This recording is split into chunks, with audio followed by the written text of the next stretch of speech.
اور نہ اللہ کے سوا تمہارا کوئی دوست ہے اور نہ مددگار۔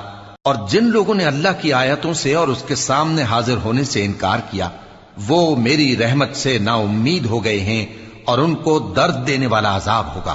تو ان کی قوم کے لوگ جواب میں بولے تو یہ بولے کہ اسے مار ڈالو یا جلا دو، مگر اللہ نے ان کو آگ میں جلنے سے بچا لیا۔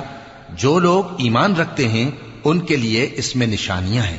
اور ابراہیم نے کہا کہ تم جو اللہ کو چھوڑ کر بتوں کو لے بیٹھے ہو تو دنیا کی زندگی میں باہم دوستی کے لیے، مگر پھر قیامت کے دن ایک دوسرے کی دوستی سے انکار کر دو گے اور ایک دوسرے پر لعنت بھیجو گے، اور تمہارا ٹھکانہ دوزخ ہوگا اور کوئی تمہارا مددگار نہ ہوگا۔ پس ان پر ایک لوط ایمان لائے اور ابراہیم کہنے لگے کہ میں اپنے پروردگار کی طرف ہجرت کرنے والا ہوں، بے شک وہ غالب ہے، حکمت والا ہے۔ اور ہم نے ان کو اسحاق اور یعقوب